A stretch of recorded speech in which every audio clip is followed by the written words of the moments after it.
Donc, bonjour à tous, très heureux d'être réunis ensemble aujourd'hui donc pour cette table ronde. Comment on appelle ça, une table ronde, pour cette table ronde, voilà, pour cette table ronde.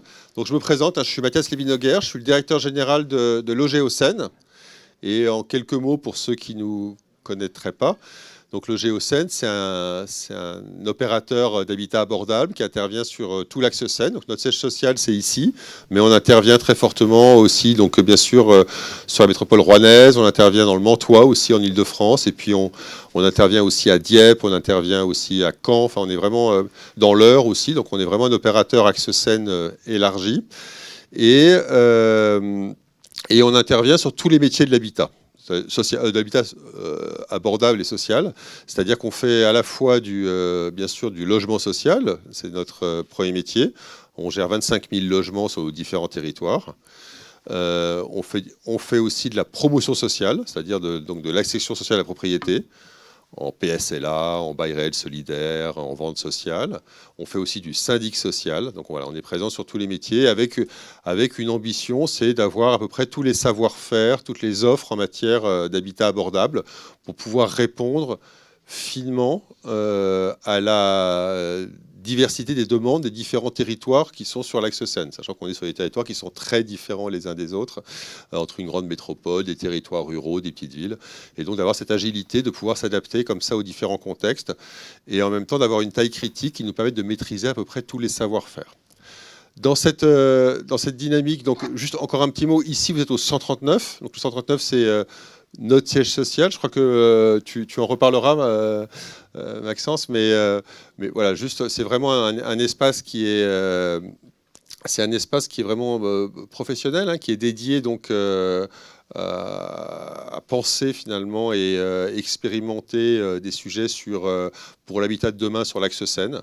Donc il y a ce lieu hein, dans lequel vous êtes aujourd'hui, qui est un lieu où il se passe beaucoup d'événements internes, externes, etc., qui est ouvert sur l'extérieur. Il y a un espace de coworking qui est derrière, qui nous permet aussi, qui permet à toute une communauté de professionnels de venir travailler ici régulièrement. Et il y a aussi un incubateur ici. Hein. On soutient des projets de l'économie sociale liés à l'habitat qui sont en résidence chez nous et qui, comme ça, se développent.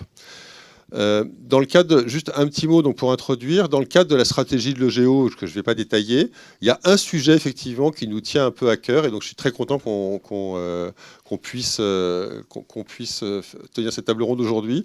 C'est effectivement la colocation, parce que c'est un sujet sur lequel on a beaucoup investi depuis longtemps et on a été un de ceux qui avons sans doute investi peut-être le plus tôt là-dessus, et en tout cas avec en tout cas le plus d'énergie.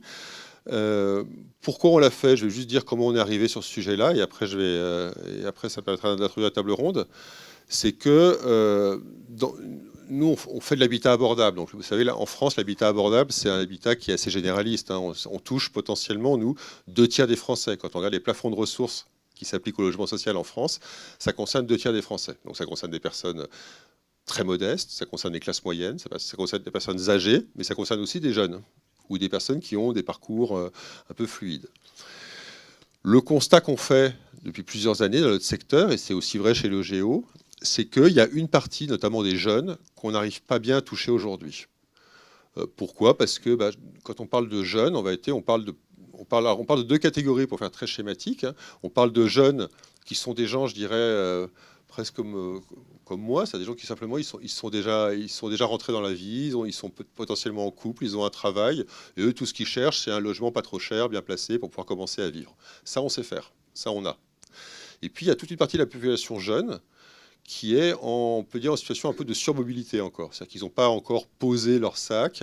Ils sont dans des parcours d'études, de stages, de premiers emplois, de mobilité.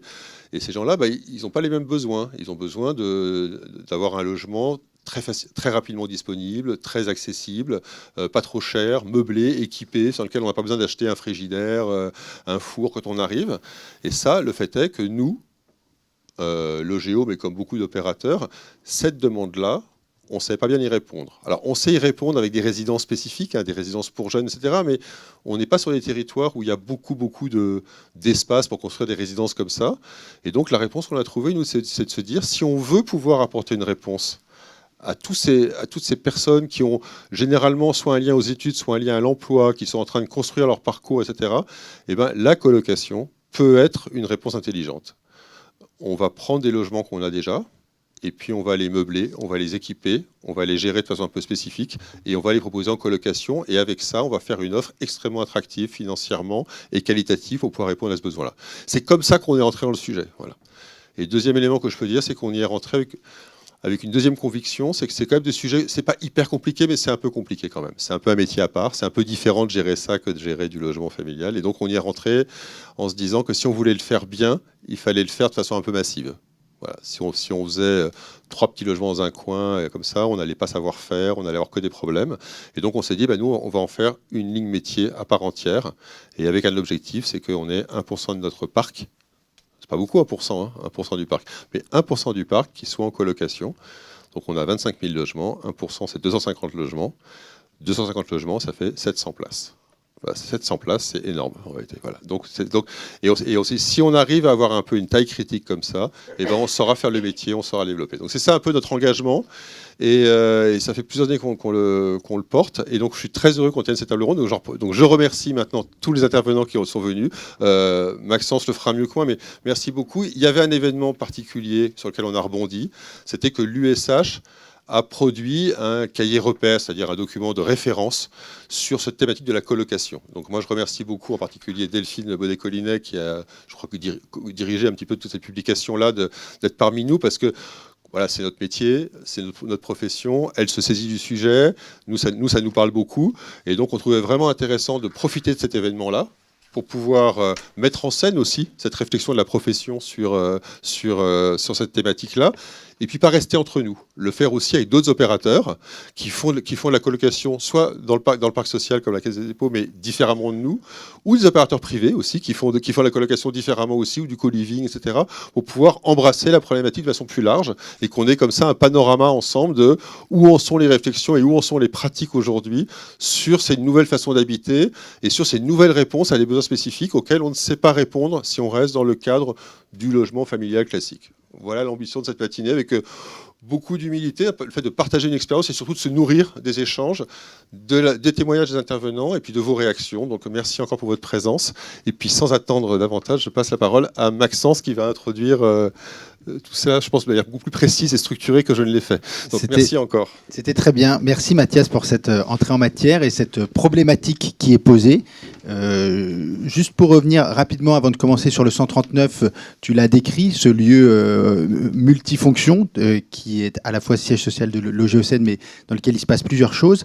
Donc un lieu qui encourage le débat, les échanges autour des questions d'habitat, d'économie sociale et solidaire, d'art, de culture. Mais c'est aussi, plus qu'un lieu, c'est un outil pour bien comprendre, dont se dote l'OGECN pour avoir une action prospective sur les questions d'habitat. Et à travers cet outil, 139, de pouvoir avoir une logique du penser, d'une part, et du faire, de l'autre part. Penser, c'est-à-dire manier les concepts, comme on va le faire, sur les nouveaux modes d'habiter, qu'est-ce que ça veut dire, comment ça se traduit, comment on peut le conceptualiser, mais d'autre part aussi l'expérimenter, le faire concrètement sur le terrain. Et c'est ce qu'on s'applique à nous-mêmes dans cette logique du 139. Alors, la colocation, Mathias l'a évoqué. Je pense qu'on va rapidement inviter nos intervenants à rejoindre la table ronde. En tous les cas, les questions effectivement qu'on va se poser, c'est pourquoi on voit aujourd'hui apparaître ces nouvelles formes d'habitat. Est-ce qu'elles existaient avant? Est-ce qu'il y a quelque chose de nouveau aujourd'hui, des nouveaux besoins qui émergent? Est-ce que on répond réellement à ces nouveaux besoins? Et surtout, de savoir comment ça fonctionne, de manière avec des témoignages très différents d'opérateurs qui développent des offres de colocation, des offres de co-living, que ce soit dans le parc social ou dans le parc privé. Donc, sans plus attendre, je vous propose de rejoindre les fauteuils. Donc, pour commencer la table ronde, on a le plaisir de recevoir aujourd'hui, Mathias l'a dit, Delphine Baudet-Collinet, qui est directrice adjointe en charge du pôle politique, clientèle et sociale de l'Union sociale pour l'habitat, l'USH, qui est à l'origine du cahier repère sur la colocation. Il y a des exemplaires qui circulent dans la salle que vous pouvez consulter. Jérôme Jacques, directeur stratégie et offre de Logéocène, qui est une filiale d'Action Logement. Charlotte App, responsable innovation sociale et partenariat chez CDC Habitat. Camille Zoli, fondateur associé de Cocoon Social Club, qui est un co-living senior du groupe Citizen. Et enfin, Marion Lecor, fondatrice d'un co-living au Havre qui s'appelle Les Maisons de Marcel. Pour le dérouler, comment ça va se passer? On se donne en gros une petite heure, 45 minutes, une heure de table ronde sur des questions que je vais vous poser. Suite à quoi, je vous proposerai de prendre la parole dans le public, de poser vos questions directement aux intervenants, pour arriver aux alentours de 12h30, 13h, à poursuivre les échanges, mais de manière informelle à côté, avec un déjeuner qui sera proposé dans l'espace juste à côté. Et pour ceux qui le souhaitent, à 14h, on a la possibilité de visiter réellement une colocation Logéocène qui est fraîchement sortie, qui est dans l'immeuble mitoyen du 139, et visite qui sera conduite par Jérôme, Jacques et Sarah Amara qui ont en charge les colocations chez Logéocène. Bonjour à tous, merci d'être présents. Je vais poser ma première question à Delphine Baudet-Collinet. Donc l'USH, Mathias l'a dit en introduction, a sorti un cahier repère en début d'année sur la colocation, un document qui présente les enjeux, les opportunités et les bonnes pratiques de ce mode d'habiter dans le secteur de l'habitat social. Est-ce que vous pouvez nous présenter ce document, nous expliquer les raisons qui vous ont poussé à l'USH d'investir ce sujet et ce qu'on y trouve dedans ? Oui, alors déjà peut-être pour commencer, vous remercier d'avoir organisé cet événement parce que c'est vrai que pour nous, c'est un sujet important. On est tous les deux avec Mehdi Ghezali, que je remercie aussi, qui a beaucoup contribué à ce cahier repère, de diffuser un petit peu ces bonnes pratiques sur le développement de la colocation dans le parc social, où on parle de nouveaux modes d'habiter. Alors la colocation, quand on en parle de façon générale, on est presque déjà plus sur un nouveau mode d'habiter. Mais en fait, dans le parc social, il faut le rappeler, c'est quand même relativement récent. Ça date d'il y a 15 ans. Il y a eu des évolutions aussi législatives successives qui ont fait qu'il y a eu des étapes récentes qui ont modifié aussi la question de la colocation dans le parc social. Et donc, pour nous, c'était aussi important, au-delà de la publication de ce repère, de pouvoir aussi en parler, d'avoir l'occasion d'avoir ce type d'événements qui permettent aussi d'en discuter, d'avoir des retours d'expérience. Et puis merci aussi particulièrement à Logéocène et aussi à Jérôme Jacques qui a aussi beaucoup contribué à partager son expérience, et Logéocène a vraiment été aussi dans cette logique de mettre à disposition son retour d'expérience pour la diffusion de ce cahier repère. Et je pense que c'est aussi quelque chose qui est très riche dans le travail qu'on peut réaliser ensemble. Sur ce cahier repère, pourquoi est-ce qu'on s'est saisi de la question de la colocation ? Alors, l'USH, c'est une organisation qui a un rôle de représentation des organismes HLM au niveau national, et puis aussi un rôle de partage de bonnes pratiques, de capitalisation, et puis de décryptage à disposition donc, des organismes HLM, des évolutions législatives et réglementaires. Et sur la colocation, c'était un sujet qui suscitait beaucoup de questions de la part des bailleurs sociaux et aussi beaucoup d'interpellations de la part des pouvoirs publics, mais aussi des collectivités. Considérant que dans le parc social, on est dans un secteur où il y a une très forte tension sur l'offre locative sociale. Il y a plus de 2,6 millions de demandes de logement social qui sont en instance, un nombre d'attributions qui ne cesse de diminuer puisqu'il y a une baisse de la production, une baisse de la rotation dans le parc social, et que quelque part, toutes les solutions qu'on peut mobiliser pour réussir à mieux satisfaire les besoins sont un peu bonnes à prendre. Et la colocation, c'est aussi l'une des réponses qui peut être apportée et qui répond aussi à des aspirations d'une partie de la population, des demandeurs qui souhaitent, pour diverses raisons, vivre en colocation. Mais face à ça, dans le parc social, ça suscitait beaucoup de questions. Et quand on interrogeait les bailleurs sur la question de la colocation, il y avait, on l'a dit, des bailleurs qui étaient partis et qui étaient en pointe sur le sujet et sur ces questions, et le Logéocène en fait partie. Mais il y avait aussi beaucoup d'inquiétudes. Et beaucoup de questions sur comment je commence à mettre en place une offre en colocation. Et du coup, ce cahier repère, il avait aussi vocation à donner un petit peu des clés pour aider les bailleurs à s'en saisir et à le déployer. Donc en fait, il a plusieurs parties et plusieurs vocations. La première, c'était déjà de rappeler le cadre juridique, parce qu'il y a beaucoup de questions qui se posent pour les bailleurs, relative aussi à ce cadre juridique qui, il faut le rappeler, est très spécifique au parc social par rapport à la colocation qu'on peut connaître dans le parc privé, notamment sur les conditions d'accès du logement social en colocation. On doit évidemment respecter les règles d'attribution qui s'appliquent dans le parc social, mais aussi sur les conditions de gestion. C'était des questions que se posaient beaucoup de bailleurs. Et donc, on voulait remettre à plat le cadre juridique et expliquer point par point ce qui avait changé entre la colocation avant la loi Elan et depuis la loi Elan. Et cette loi Elan, elle date de 2018, donc elle est quand même relativement récente. Donc ça, c'était le premier point, vraiment remettre à plat ce cadre juridique. On voulait aussi expliquer pour les bailleurs quels étaient les avantages, les atouts de pouvoir développer une offre en colocation et en quoi ça répondait aussi à un besoin. Si on regarde le fichier de la demande en logement social au niveau national, on pourrait se dire mais en fait il y a très peu de demandes en colocation dans le parc social qui sont exprimées. Mais en fait s'il y en a peu, c'est aussi parce que c'est très méconnu et que la plupart des publics qui pourraient s'orienter vers la colocation ne se disent pas que le parc social en propose. Et donc il y a aussi une question un peu d'expliquer, de montrer et de valoriser le fait que le parc social peut développer cette offre en colocation. Donc ça c'était un point important. Pour les bailleurs sociaux, c'est aussi attaché des fois à des stratégies patrimoniales. Le parc social, il a été aussi construit à des époques où on a beaucoup développé de l'offre en grand logement, en grande typologie. Et aujourd'hui, on voit que cette offre en grande typologie, pour partie, elle répond plus tout à fait à la demande, qui est beaucoup composée de petits ménages. Donc évidemment, je ne dis pas que toutes les personnes seules ont envie d'aller dans la colocation, mais il y a quand même certainement un potentiel. Et le constat qui a été fait, c'est qu'aujourd'hui, dans le parc social, l'offre en colocation, c'est aux alentours de 3300 logements, c'est ce qui était recensé en 2022 sur un parc de 5 millions de logements environ. Donc quand le Géocène vous disait 1% du parc, en pourcentage ça peut sembler faible, en réalité c'est beaucoup. Et c'est beaucoup par rapport à l'offre que représente aujourd'hui la colocation dans le parc social. Donc on voit qu'il y a certainement un potentiel qui a travaillé, mais qu'il faut aussi accompagner les bailleurs sociaux pour vraiment s'en saisir. Et que pour les accompagner, rien de mieux que le retour d'expérience et que la démonstration aussi que ça peut fonctionner, à quelles conditions ça fonctionne. Et c'est vrai que là-dessus, on voulait montrer qu'il y avait plusieurs modèles parce que pour s'engager dans cette démarche et développer la colocation, les questions qui reviennent le plus souvent de la part des bailleurs sociaux, c'est à partir de quel nombre de logements en colocation ça devient pertinent de développer une offre. Est-ce qu'il n'y a pas une question d'échelle ? Est-ce que j'ai vraiment la demande ? Comment est-ce que je capte la demande qui n'est pas exprimée ? Parce qu'on s'adresse à un public où il faut aussi des solutions qui sont dans l'immédiateté et que les processus d'attribution de logements sociaux sont aussi attachés à des questions de temps et de délai qui peuvent être longs, voire décourageants pour une partie des publics qui s'adressent à la colocation. La question de la gestion pour le bailleur, c'est pas du tout la même chose que de gérer du logement social entre guillemets familial classique et de gérer de la colocation.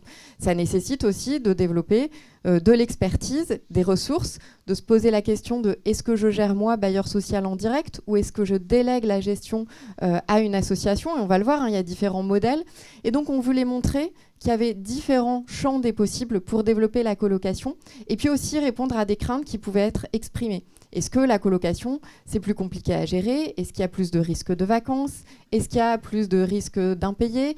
Quand il y a des problématiques de voisinage, comment ça se passe ? Et c'est vrai que sur tous ces sujets-là, le fait de pouvoir avoir des temps d'échange et de témoignages et d'avoir le retour d'expérience aussi des bailleurs qui ont développé la colocation et de montrer que quelque part, quand on s'en saisit et quand on en fait un axe un petit peu de développement, il y a des solutions que certes, tout n'est pas simple et pas facile, mais qu'en tout cas, il y a des réponses à toutes les questions que les organismes peuvent se poser.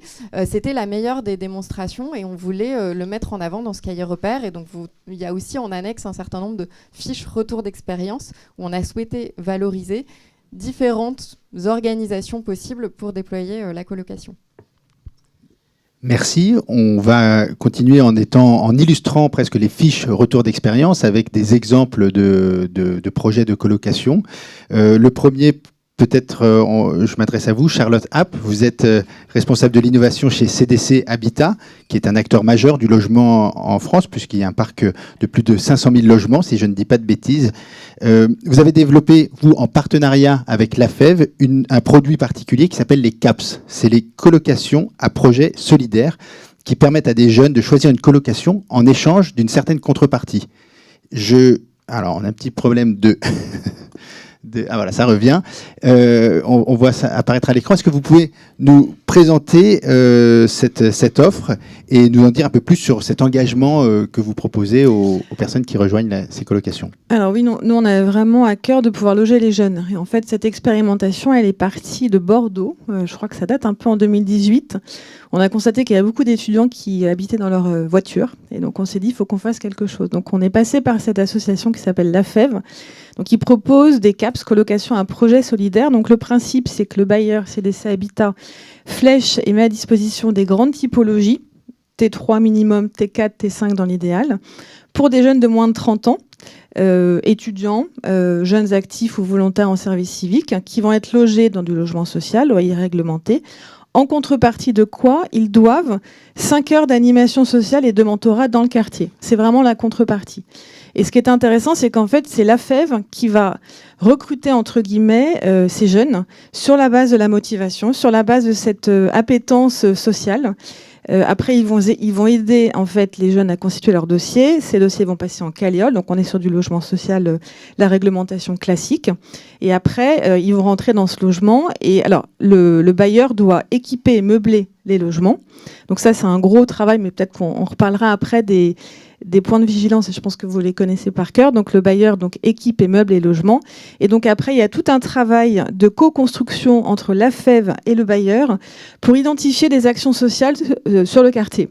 Alors ça peut être en fonction de ce que décide le bailleur, ça peut être vers l'emploi, ça peut être vers les éco-gestes, ça peut être voilà. Donc la première année en général, il y a les capseurs vont travailler avec les associations locales pour se faire connaître, vont aller faire du porte-à-porte pour se faire connaître aussi de nos locataires. Et après, la deuxième année est beaucoup plus dynamique parce que là, ils commencent vraiment à mettre en place des actions et les jeunes commencent vraiment à se faire connaître. Voilà. Alors nous, il y a donc c'est un service qui n'est pas gratuit. La contrepartie aussi, c'est que, et c'est ça qui est intéressant, c'est qu'il y a ce que j'appelle, c'est une sorte de régisseur qui est un animateur en fait de ces CAPS chez la Fève qui va vraiment gérer la relation de la colocation et qui va faire le lien entre le bailleur et le jeune, sachant que le bail est signé directement entre CDC Habitat et le jeune, et c'est un bail de colocation individuelle. Voilà. Donc c'est de l'occupation temporaire. Mais ce qui est intéressant, c'est que voilà, s'il y a la moindre problématique, difficulté, vacances, etc., c'est vraiment l'association La Fève qui va prendre le relais pour gérer, retrouver le jeune, s'assurer que le jeune est toujours dans cette dynamique d'action sociale, d'appétence sociale. Voilà. Donc c'est voilà déjà. Pas mal. C'est très bien, c'est très clair. En contrepoint, un autre modèle qui est celui de Loger au Seine, dont va nous parler Jérôme Jacques, qui a choisi d'internaliser la gestion des colocations. Donc à la fois, il y a la partie équipement, mise en œuvre, mais derrière, de devenir opérateur en interne de cette offre de colocation. Est-ce que vous pouvez présenter, Jérôme, l'offre Logéo de colocation et nous dire, est-ce que ça génère d'avoir de nouveaux métiers pour pouvoir opérer ces colocations? Alors oui, nous, on avait fait effectivement le choix de ne pas travailler avec des associations, ou peu, on le fait de temps en temps. On a aussi des partenaires un peu avec la Fève ou avec d'autres, mais essentiellement, l'essentiel de nos colocations sont gérés directement par nous. C'est un choix qu'on a fait, c'est un chemin en fait. En réalité, il y a plusieurs chemins pour arriver au même endroit. Nous, on a pris cette voie de passage-là, qui nous semblait la bonne.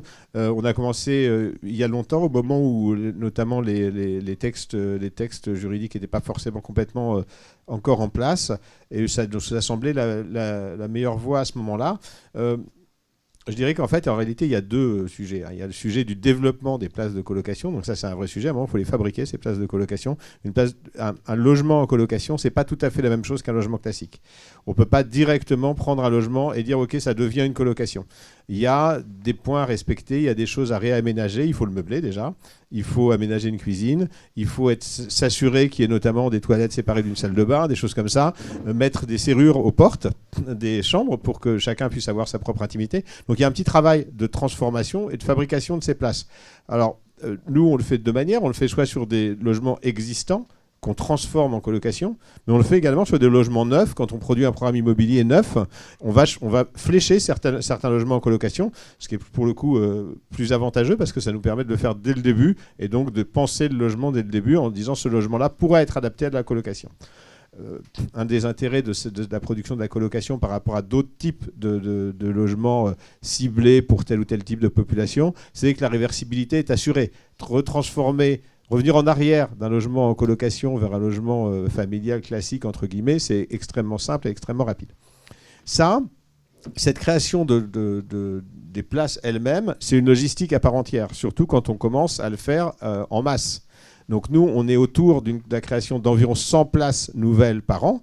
Donc ça demande une vraie logistique, des vrais partenariats avec des gens qui vendent des meubles, avec des gens qui montent des meubles, avec des gens qui vont monter les cuisines, avec des partenaires pour installer de l'Internet, des partenaires assureurs. Aujourd'hui, la particularité de nos colocations, c'est qu'elles sont pose-valises, comme on les appelle. C'est-à-dire que globalement, un jeune ou un moins jeune, d'ailleurs, parce qu'on n'a aucune limite d'âge sur nos colocations aujourd'hui, qui souhaite intégrer la colocation, il n'a strictement rien à amener d'autre que sa valise. Donc tout est compris. L'assurance est comprise, l'électricité est comprise, le chauffage est compris, l'accès Internet est compris. Tous les équipements sont là. C'est le côté clé en main qui est indiqué. Voilà, exactement. C'est totalement clé en main. Donc ça, c'est le premier élément, c'est la logistique de fabrication. Pour répondre à la question, qu'est-ce qui est compliqué ? Il faut déjà mettre en place cette logistique de fabrication. On ne fait pas du jour au lendemain, donc on y va progressivement. On commence par produire, nous on a commencé par produire la première fois 2 logements, puis l'année suivante 2 logements, jusqu'à arriver aujourd'hui, comme je vous le disais, à 100 places par an. Donc les choses se mettent en place, se rôdent, les équipes apprennent au fur et à mesure, et aujourd'hui on a un mode de fabrication de ces colocations qui est industrialisé d'une certaine manière. Donc on a une charte d'ameublement, on a une charte d'équipement. Deuxième élément sur lequel il faut travailler, c'est derrière comment est-ce qu'on va gérer ces places de colocation, qui on va mettre dedans, comment on va gérer les entrées dans le logement, les sorties dans le logement, les conflits de voisinage, etc. Alors le choix que nous on a fait, c'est au départ d'une certaine manière d'incuber cette partie colocation au sein d'une direction qui était la mienne. Donc globalement, jusqu'à obtenir à peu près une centaine de places de colocation, tout le fonctionnement des colocations finalement s'est opéré autour de 3-4 personnes qui étaient vraiment très impliquées là-dedans. Et puis, quand on a atteint une centaine de places, on a commencé à en faire un produit générique, comme le reste de nos produits. Et là, on a confié la gestion aux directions territoriales qui gèrent la totalité de nos logements. De la même manière, alors ça a été un apprentissage. Donc, je vois quelques conseillers clientèle qui sont là aujourd'hui. Donc, c'est un apprentissage. C'est pas toujours facile. C'est vraiment un nouveau métier d'attribuer des colocations. Mais on y arrive, et aujourd'hui, on y arrive avec beaucoup de succès. Et donc, c'est pour ça qu'on continue. Hein. D'ailleurs, si ça n'avait pas marché, on aurait arrêté. Et c'est pour ça qu'on continue dans cette voie. Mais là aussi, ça demande d'y aller un peu progressivement, mais de garder bien cette ambition. Parce que il y a un truc qui est certain, ça je le répète souvent quand on me pose la question sur la colocation, si vous voulez faire 10 places de colocation ou 10 logements en colocation, vous allez vous arrêter à un moment. Vous allez vous essouffler. Ça ne peut pas marcher. Il y a une taille critique, il y a un seuil critique minimum. Il faut, à mon avis, à minima 100 places pour que ça puisse commencer à avoir un peu de sens. Alors 1% du parc, ce n'est pas très ambitieux, mais là, pour le coup, on a la possibilité d'avoir des équipes qui fonctionnent, qui sont dédiées, qui acquièrent le savoir-faire et qui vont s'intégrer comme il faut. Moins que ça, c'est compliqué. Donc, voilà ce que je pouvais dire. Merci.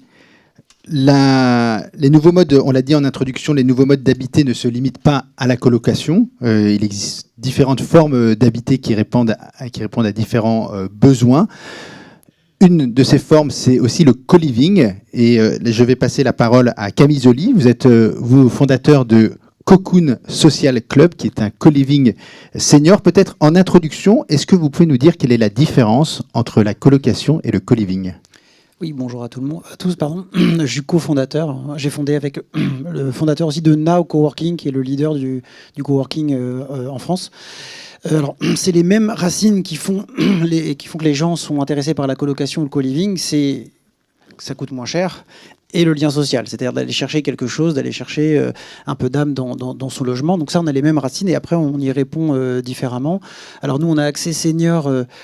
Pourquoi on a Accès Senior? Notre objectif, c'était vraiment d'abord avant un projet immobilier et très technique de logement, meubles et tout ça. Nous, c'était vraiment comment que les gens vieillissent mieux. En fait, c'était vraiment un projet de vie avant un projet immobilier. Et c'est pour ça qu'on n'a pas de forme, on n'a pas de forme ni juridique ni technique concrète et un modèle à imposer. C'est d'abord vraiment le lien social.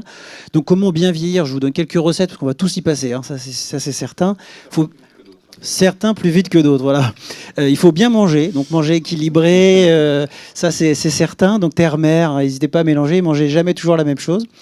Faire de l'activité physique, c'est assez simple, physique et intellectuelle. Donc il faut toujours rester éveillé physiquement, marcher, faire des activités et des activités intellectuelles. Et le troisième, qu'on connaît un petit peu moins, et je vais arriver à la co-living, hein, c'est le lien social. C'est-à-dire que, à l'inverse, on comprend mieux l'isolement. C'est-à-dire que l'isolement vous fait vieillir beaucoup, beaucoup plus vite. Ça éteint votre cerveau, éteint tout ce qui vous percute dans la vie en général et qui parfois est ennuyant quand c'est des problèmes, mais qui indirectement sont du plus parce qu'elles vous tiennent éveillés en fait. Voilà. Et donc nous on a travaillé sur ces éléments-là, sur le co-living, le prix et ce lien social qui sont nos deux solutions. Donc comment on l'a fait très vite et je ne vais pas essayer de vous ennuyer. Ce qu'on a fait, c'est la mutualisation des espaces. Et là, on rejoint vraiment très proche. On est encore plus cousins sur la colocation. C'est-à-dire qu'on va demander aux gens d'habiter dans un logement un tout petit peu plus petit que ce qu'ils auraient pu avoir. Par contre, ce qu'ils perdent, ils vont le mettre ensemble, ils vont le mutualiser et on va gagner énormément. Donc c'est sur les espaces. Donc on va avoir 500 à 600 mètres carrés nous d'espace commun avec des équipements qu'ils n'auraient jamais eu individuellement et les moyens de se payer. Donc on va mettre ensemble ça. Mutualisation des espaces, mutualisation aussi de cette communauté, parce que c'est au cœur vraiment de notre projet. Le co veut pour nous dire d'abord communauté, c'est pas le partage, c'est vraiment la communauté. Le troc des services, donc on a mis en place des trocs de services et donc on a, quand on vieillit souvent, nos ressources sont fixes, hein. C'est une pension de retraite ou c'est des sources de revenus mais qui sont globalement fixes par rapport à l'actif, c'est vraiment une des grosses différences. On peut plus rebosser comme un dingue pour refaire 20% de plus de revenus quand on a un aléa, donc une voiture qui tombe en panne, une machine à laver qui tombe en panne, tout de suite, ça vient un vecteur de stress et d'énervement. Et quand on a un voisin ou une voisine qui est bricoleuse, un voisin-voisine qui peut faire à manger pour vous, le troc de service est important. C'est aussi ça, aussi un peu l'esprit de la colocation. C'est ensemble, on se protège mieux. Le deuxième point, c'est de remettre le résident au cœur de l'activité, de ce rôle social. Parce que notre contre-modèle, nous, c'est les résidences-services qui existent aujourd'hui, où si je vais très vite et je caricature, on met des seniors dans des immeubles, on met une liste d'animations faite par des animateurs extérieurs qui sont, heureusement pour eux, payés. Mais en fait, on aligne les factures et à la fin, on paye et on est spectateur de sa vie. Enfin, vous voyez ce que je veux dire? C'est-à-dire qu'on n'est pas actif. Et on va subir un planning qui est imposé par quelqu'un comme moi, par exemple, un tout petit peu plus jeune, j'arrive, mais qui ne vous connaît pas forcément le mieux et qui n'est pas le plus adapté. Et ça va même parfois vers l'horreur. Donc, ce que j'appelle l'horreur de vie, c'est que vous avez votre menu qui est imprimé une semaine à l'avance. Enfin, moi, je ne sais même pas ce que je vais manger ce midi ou ce soir, mais on va imposer aux seniors un menu. Voilà, ça sera frites poulet vendredi, puis ça sera comme ça. Voilà. Ça fait vraiment peur. Enfin, c'est pas la vie que personne n'a envie de rêver. Donc nous, c'est comment remettre le cœur aux résidents. Ça ressemble un petit peu à ce que vous racontiez tout à l'heure, madame. C'est-à-dire, au lieu de cumuler ces animateurs, on va en mettre qu'un. On va l'appeler coach de communauté. Et il va faire des animations, mais il va pas faire que ça. Il va aller chercher chez les résidents des projets de vie, des passions, des envies. Et il va leur dire comment vous allez pouvoir animer votre communauté.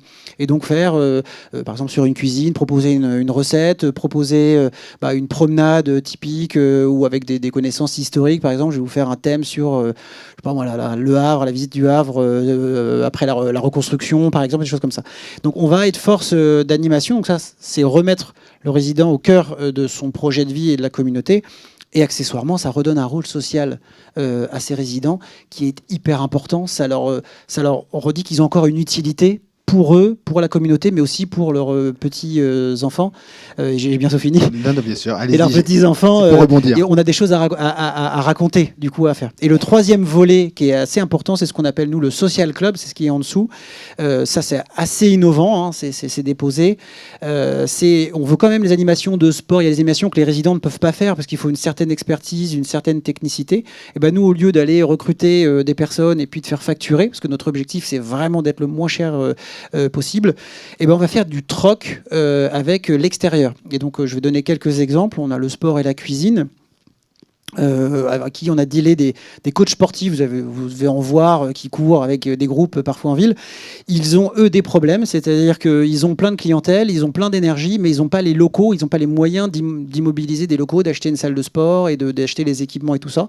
Et ben nous, on va leur mettre à disposition gratuitement les locaux de salles de sport de notre résidence aux heures où les seniors ne vont pas, donc plutôt sortie du bureau, le matin de très bonne heure. Souvent, les seniors font la grasse matinée et puis l'après-midi, ils ont autre chose à faire. Et donc, on leur met à disposition gratuitement, mais à l'inverse, on leur demande de donner des cours gratuitement à la communauté. Et donc, on a décliné ça sur tous les domaines. Donc, c'est valable aussi pour les food trucks, pardon, que vous devez en voir aussi fleurir un peu partout.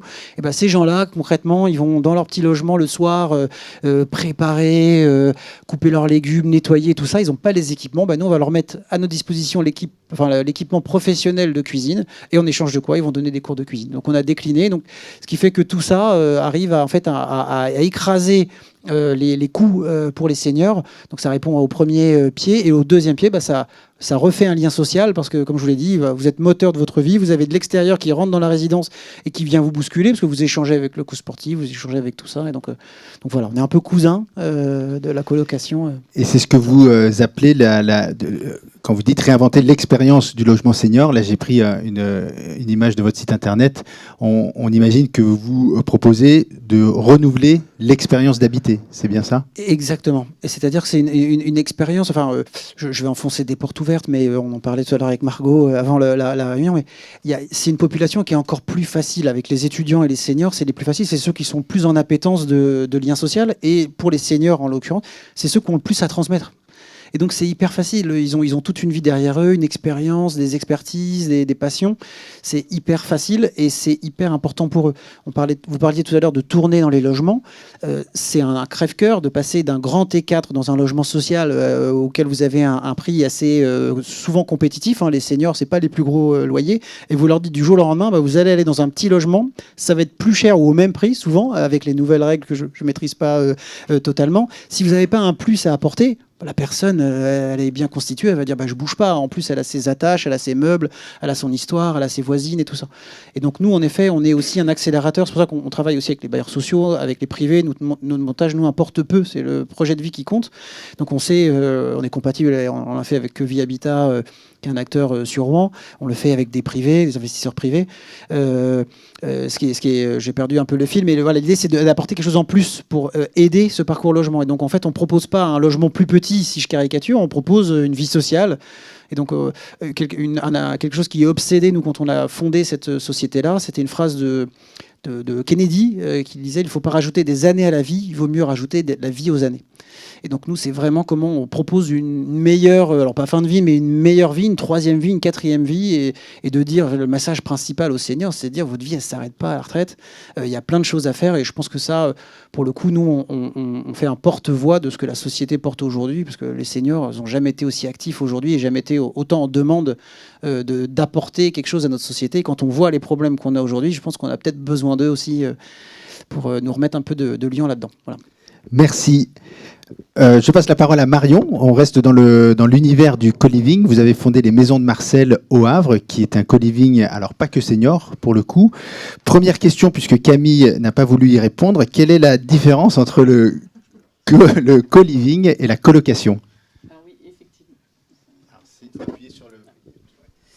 Oui, bonjour à tous. Donc effectivement, je vais répondre à la question. Je vais juste me présenter. Donc effectivement, je suis Marion Lecor. Donc j'ai fondé les Maisons de Marcel, qui commence par une première maison de 12 espaces privatifs avec des espaces communs également, au cœur du campus Normandie-Le Havre, rue François Arago. Donc effectivement, moi j'ai décidé de créer un co-living pendant le Covid. En fait, j'avais constaté depuis quelques années cette idée que le co était en train de se développer. Donc c'est à la fois le partage, mais aussi la partie communauté. Et j'ai envie de dire, le Covid a été un accélérateur, ça commence par co aussi, a été un accélérateur de cette période, puisqu'il y a des gens qui s'en sont retrouvés très seuls en fait, dans leur logement. Et je me suis dit, comment est-ce qu'on peut faire finalement pour faire en sorte que des actifs qui en fait travaillent tous les jours soient finalement pas tout seuls face à un ordinateur toute la journée sans parler avec des voisins ou autres. Et donc c'est à la fois le co, mais dans un monde qui était quand même assez égoïste finalement à ce moment-là. Et donc je me suis dit, il faut créer des espaces privatifs, mais avoir aussi des espaces communs à partager. Donc ça, on connaît, c'est la colocation.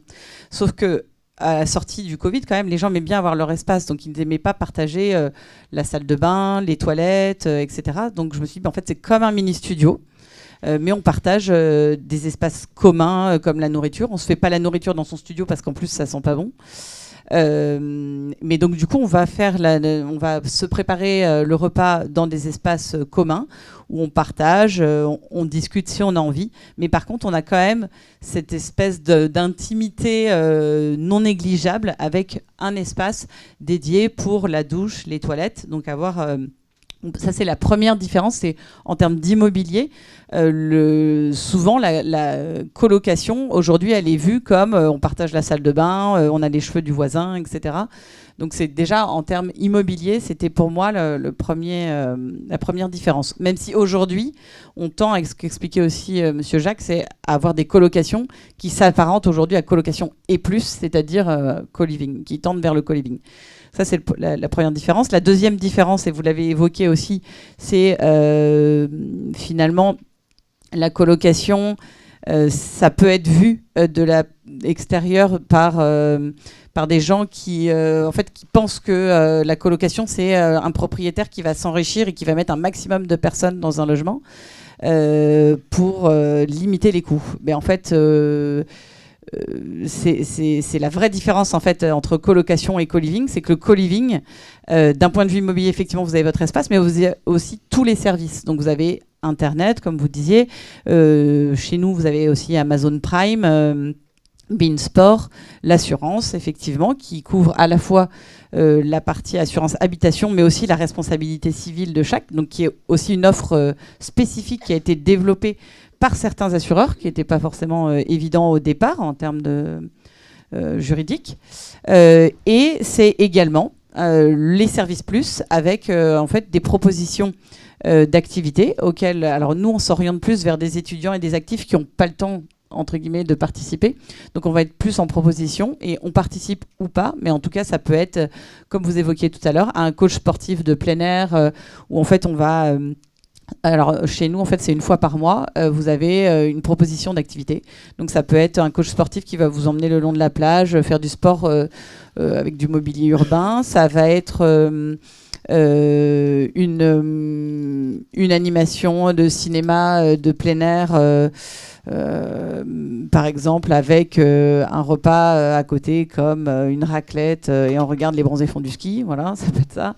Ça peut être aussi une rencontre à la fois culturelle avec des street artistes avec lesquels on est en lien. On a d'ailleurs une fresque de mascarade pour les Havrais qui connaissent dans le co-living. Donc en fait, on s'est dit qu'on ferait une animation un jour mensuelle sur l'initiation au street art, pardon. Voilà. Donc j'ai envie de dire, c'est à la fois une différence au niveau de l'immobilier, au niveau des charges qui sont comprises ou non, et au niveau des services.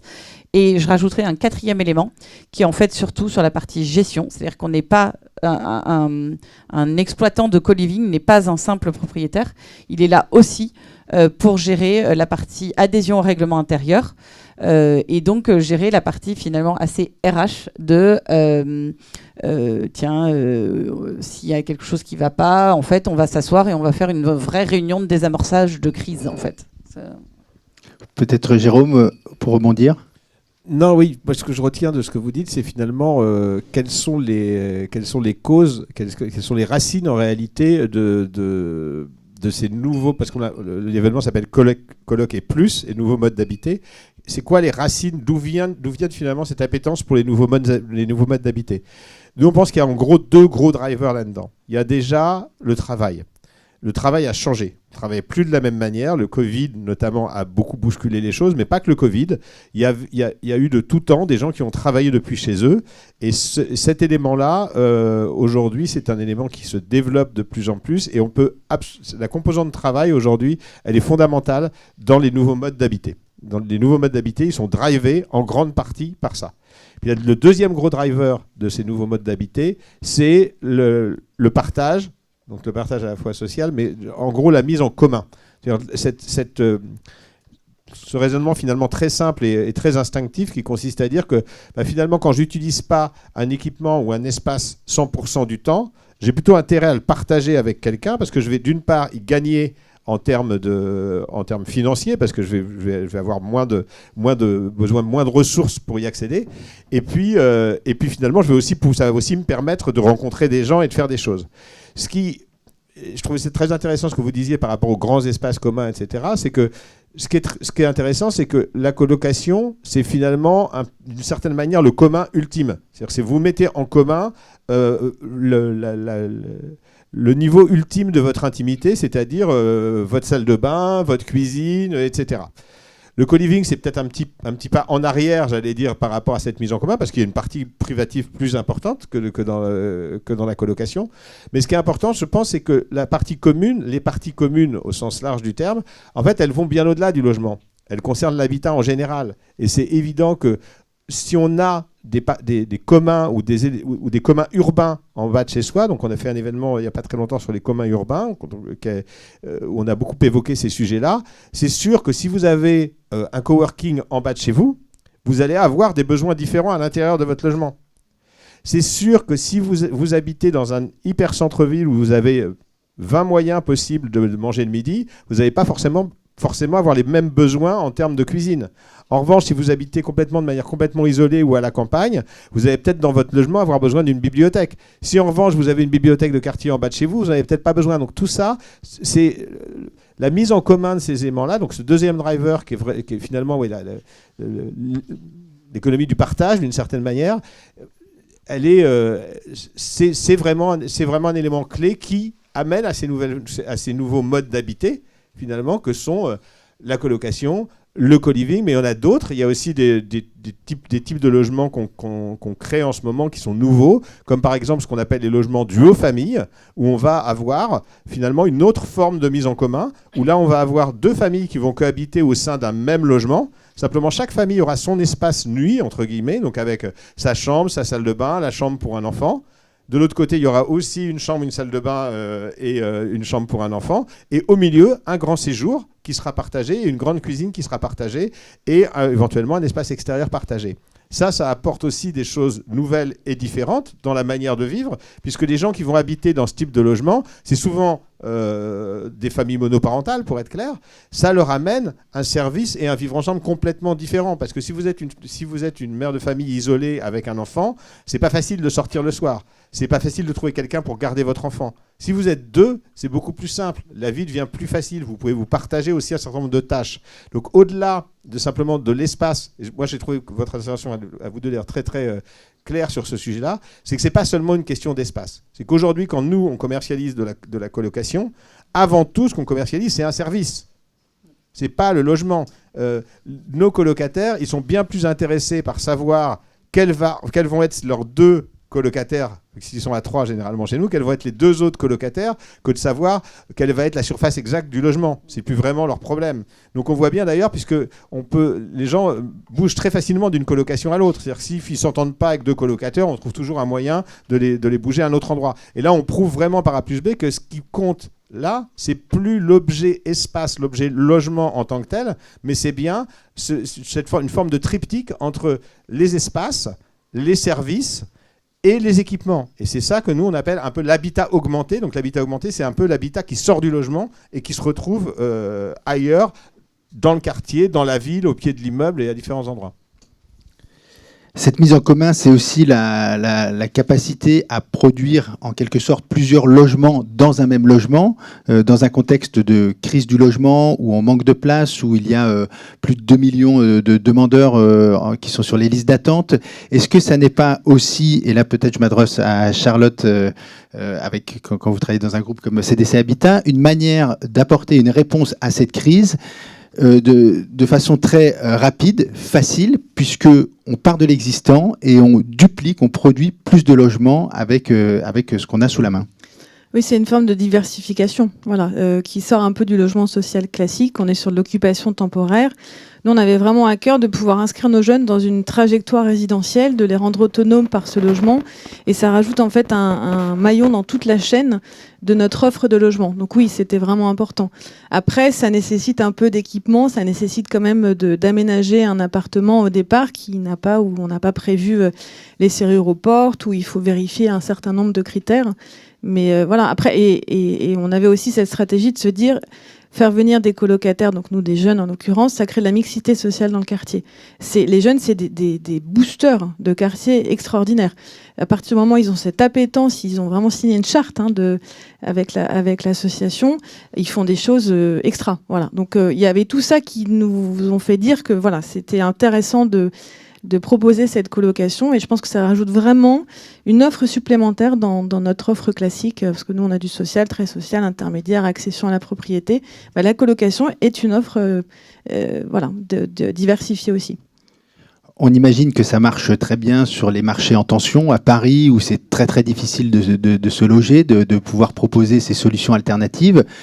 Comment ça se passe au Havre ? Marion, vous êtes ancré avec votre projet de co-living au Havre. Est-ce qu'il y a vraiment une demande et un besoin de ce type d'offre ici ?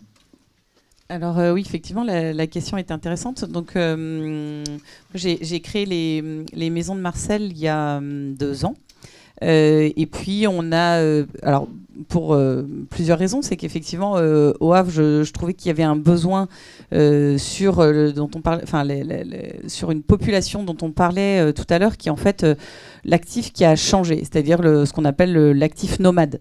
Aujourd'hui, il y a énormément d'actifs nomades et la personne, elle va aller habiter un petit peu où elle a envie en fonction de la ville.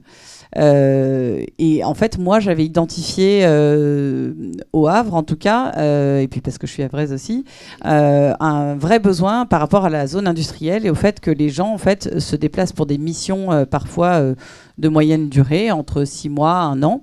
Effectivement, alors quand on a ouvert le co-living, c'est tout de suite ce qui s'est passé, c'est-à-dire qu'on a une entreprise qui nous a pris l'ensemble du logement pour ses salariés qui étaient là pendant 6 mois. Alors, vous allez me dire, c'est bien, mais c'est aussi pas bien. Parce qu'en fait, pendant 6 mois, finalement, il y a eu une seule entreprise qui a pris l'ensemble pour ses salariés, alors qui ont très bien vécu, mais qui, pour nous, en fait, c'était pas l'objet principal au départ, en tout cas, puisque c'était... ça a créé une communauté entre eux, mais ça n'a pas créé une communauté avec une mixité de personnes. Donc, en fait, ils sont partis à un moment qui n'était pas forcément idéal, qui était mi-septembre. Et donc, nous, on s'est reposé des questions, en fait, entre septembre et décembre, puisqu'en général, les missions dans les entreprises, elles commencent plutôt septembre, janvier, etc. Et donc là, on a été aussi rattrapé, évidemment, par la partie financière. Et donc, on a transformé notre logement temporairement pendant 1 an et demi en location de maisons complètes pour des entreprises, pour des séminaires et des événements particuliers, parce qu'on n'avait pas trouvé le créneau, on va dire, de communication au Havre, puisque c'est assez difficile à la fois de communiquer sur de l'actif et de l'étudiant. Et en tout cas, il y a 2 ans, peut-être qu'on avait eu l'idée, en fait, un peu avant que les gens connaissent l'idée du co-living. Et puis, il y a eu... Là, je me suis dit, en fait, ça y est, c'est-à-dire qu'on a commencé à voir des gens qui tapaient sur Internet co-living Le Havre et qui nous disaient, en fait, on vous appelle parce que vous êtes le seul qui ressort quand on tape co-living Le Havre. Il n'y a que vous. Je dis, oui, c'est normal. Enfin, en tout cas, en tant qu'opérateur privé, on est les premiers à être arrivés sur le marché.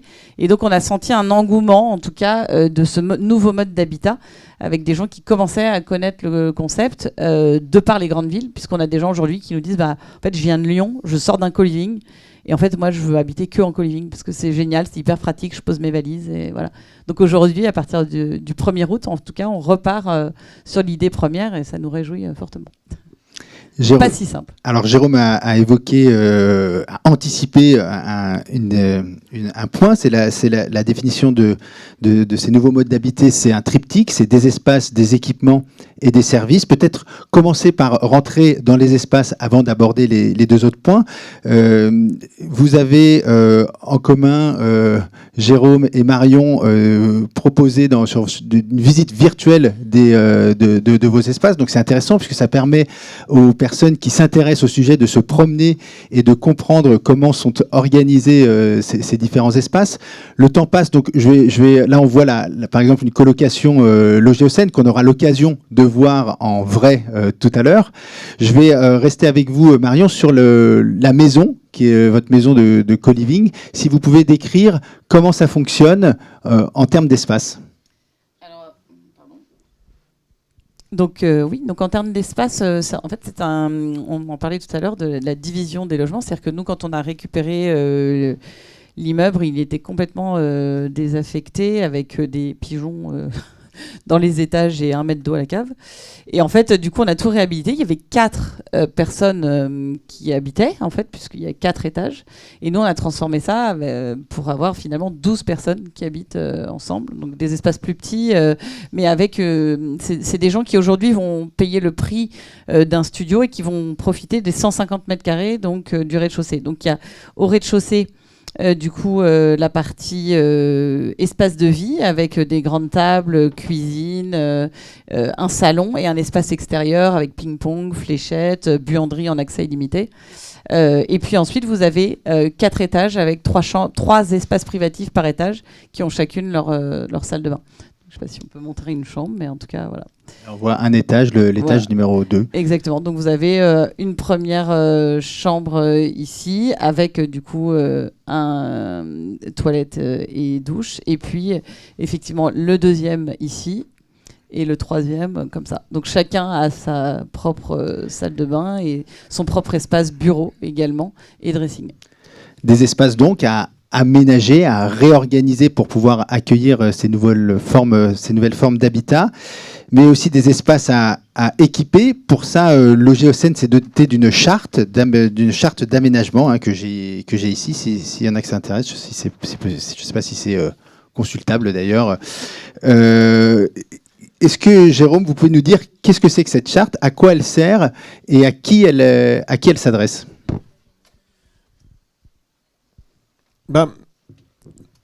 La réalité des choses, c'est que si on veut faire d'une colocation quelque chose qui ne soit pas une sorte d'habitat au rabais, on a une nécessité de l'aménager d'une manière très qualitative. Alors très qualitative, ça ne veut pas dire luxueux. Donc, faut pas, parce qu'évidemment, il y a une équation économique derrière ça. Mais ça veut dire quelque chose qui soit fait avec beaucoup de soin. Et pour faire les choses avec beaucoup de soin, il faut y travailler, il faut s'y attacher. Et depuis le début, on a vraiment considéré que nos colocations, c'était aussi un moyen, en plus de évidemment rajeunir des gens qui venaient habiter chez nous, en plus de créer du nouveau lien social, en plus de redynamiser certains quartiers, etc. C'était aussi pour nous un moyen d'améliorer aussi la qualité moyenne de notre parc, alors avec parcimonie, parce qu'une fois de plus, c'est que ça reste une petite quantité de logements à chaque fois. Mais on s'est dit, bon, faisons en sorte que les colocations qu'on propose soient de grande qualité. Alors, je ne sais pas si parmi vous, il y a des gens qui, de temps en temps, vont dans un Airbnb. Très souvent, quand on rentre dans un Airbnb, on a l'impression de quelque chose d'extrêmement stéréotypé où, globalement, les gens ont acheté les premiers prix chez But ou chez Ikea et on n'a pas la sensation de rentrer chez quelqu'un. On n'a pas la sensation d'un chez-soi. Donc, nous, on a voulu créer une sorte de sensation d'un chez-soi et on a travaillé, alors historiquement, avec 2 agences, d'ailleurs, d'architecture d'intérieur différentes. Pour ceux qui seront curieux d'aller voir la colocation qui est à côté, c'est la nouvelle charte, donc celle-ci, qui est en place et qui, globalement, nous permet d'avoir... en tout cas on espère, des espaces qui sont extrêmement qualitatifs et extrêmement bien équipés. Et donc, et donc attractif. Donc finalement, on va avoir peut-être un peu moins d'espace vital par personne, et c'est même pas dit, parce que si on considère que globalement nos colocations sont à peu près à la moitié du prix d'un studio, donc on paye 2 fois moins cher, et finalement si on divise les espaces, on doit être à peu près à la même surface pour chacun. Et en termes de qualité d'équipement et en termes de qualité d'usage, on est très au-dessus. Donc pour nous, c'était très important de faire ça vraiment de manière très qualitative. Et puis surtout, d'essayer de ne pas déroger à cette charte. C'est-à-dire d'essayer de créer une forme de standard qui nous permette d'être certain que quand on a un colocataire qui rentre dans un logement, il sera dans une colocation qualitative. C'est pas toujours vrai, c'est très difficile à faire. Ça fait 7 ans qu'on a commencé à faire des colocations, donc on a certaines colocations qui ont 7 ans. Donc celles-ci, elles vont nécessiter de fait, à un moment ou à un autre, d'être rafraîchies, entre guillemets. Mais globalement, c'est ce qu'on essaye de faire. Et en tout cas, le fait que les colocations soient, 1, tout compris, 2, très bien aménagées, et 3, à proximité des transports, ça fait partie en gros des éléments clés qui forment notre offre de colocation. 4e élément clé aussi, c'est la taille. Alors, nous, on a fait un choix assez radical, c'est qu'on a quasiment que des colocations pour 3 personnes. Les colocations pour 2 personnes, on trouve que globalement, ce n'est pas suffisamment avantageux d'un point de vue financier, parce qu'on divise par 2 le loyer. Les colocations, en revanche, pour 4 personnes, on considère que 4 personnes avec simplement une seule salle de bain, un seul toilette, ce n'est pas tout à fait adapté. Il faudrait qu'on fasse des logements spécifiques pour ça. Ça ne nous empêche pas, pour le coup, de travailler d'autres types de logements mobiliers, donc d'autres formes finalement de nouveaux modes d'habitat, on va dire, qui vont être des logements meublés, qui vont être sur d'autres typologies, qui ne seront pas forcément en colocation. Donc on va produire, on est en train de produire aujourd'hui nos premiers logements T1 meublés, et des logements également T2 meublés. Et puis on aura aussi des choses qui seront sûrement un peu intermédiaires, avec des logements qui ne seront pas complètement meublés, mais dans lesquels on aura des cuisines équipées. Tout ça dans l'idée de toucher des gens qui sinon ne pourraient pas accéder à un logement. Parce que quand on s'installe, quand on est jeune et qu'on doit s'installer, si on doit investir dans une cuisine complète, c'est très cher. Alors que nous, si on investit dans une cuisine, on va forcément l'amortir sur des années. Et donc ça va être beaucoup moins violent, entre guillemets, pour nous, d'intégrer le loyer, le surcoût finalement de la cuisine dans le loyer de quelqu'un, que pour la personne d'aller investir et d'aller acheter ces éléments-là. Donc ça fait partie, ça, pour le coup, des équipements qui sont clés dans l'offre globale. Alors presque un petit peu au-delà des équipements, on retrouve aussi dans les colocations logées au Seine ou aux Maisons de Marcel la dimension artistique et culturelle, puisqu'on retrouve chez Logéo des tableaux d'artistes dans chaque colocation et une thématisation aussi dans les Maisons de Marcel pour aller plus loin sur la notion d'équipement et proposer presque une ambiance et une ambiance particulière. Alors, je ne vais pas répondre à votre place, mais... Quand on parle de qualité d'un logement, il y a une qualité fonctionnelle qui est évidente. Donc il faut que le logement il fonctionne. Donc ça, il n'y a pas le moindre doute là-dessus. Et on voit très bien, on le sait tous, qu'il y a des logements qui fonctionnent mal. Et généralement, on dit « Ah bah c'est mal foutu ». En gros, « Ah bah c'est mal foutu, il y a le couloir qui donne machin, il faut traverser une chambre pour aller dans l'autre, etc. » Donc il faut que le logement il soit fonctionnel et qu'il corresponde aux besoins de la personne qui va y habiter. Donc ça, c'est un point important. La deuxième chose, c'est le confort. Il faut qu'à un moment, il y ait quand même un minimum de confort pour qu'on se sente bien dans un logement. Donc il faut quelque part, le meilleur finalement, la meilleure qualité d'usage, c'est le fait que l'habitant se sente bien dans l'endroit où il habite. Je rajoute peut-être un petit point aussi qui, je pense, est important pour vous aussi, c'est le confort phonique. C'est-à-dire que du coup, nous, effectivement, on a mis un peu de soin aussi à avoir des porte-paliers isophoniques, à avoir des cloisons, 2 cloisons de chaque côté pour qu'en fait, on ne se gêne pas entre voisins. Ça, c'est effectivement... sécurité aussi, des organigrammes avec des clés. Alors nous, c'est pas toujours très simple à faire parce qu'on travaille sur des logements existants, mais on essaie d'y porter la plus grande attention. Mais bon, d'abord, le fonctionnel, ensuite le confort, et puis il y a une troisième dimension qui est presque un peu plus philosophique finalement, c'est la possibilité de se sentir chez soi. Et ça, c'est quelque chose qu'on a tous en nous. À un moment, on a besoin de se sentir chez nous. Et le fait de se sentir chez soi, c'est le fait d'amener de l'art dans le logement, etc. Ça amène quelque chose qui ouvre l'esprit et qui permet plus facilement, à notre sens, en tout cas, de s'approprier l'espace. Et on n'empêche évidemment pas les gens de décorer l'appartement comme ils le veulent ou leur chambre comme ils le veulent s'ils le souhaitent. Mais en tout cas, cette dimension-là, cette dimension de la possibilité, y compris dans un espace partagé, de se sentir chez soi, elle est très importante. des espaces, des équipements et des services. C'est ce que vous avez évoqué en parlant du lien social, de cette dimension très très importante pour faire vivre et animer les espaces de co-living. Peut-être Delphine, vous qui avez une vision peut-être plus panoramique de toutes les initiatives qui sont portées à l'échelle du territoire, qu'est-ce que vous pouvez nous dire sur la dimension service que vous observez dans les projets de colocation qui sont portés ? En fait, c'est une réflexion qui est en effet beaucoup plus large de façon générale, et y compris chez les bailleurs sociaux, qui est de dire évidemment aujourd'hui, c'est pas uniquement la proposition d'un logement, c'est aussi un logement associé à des services.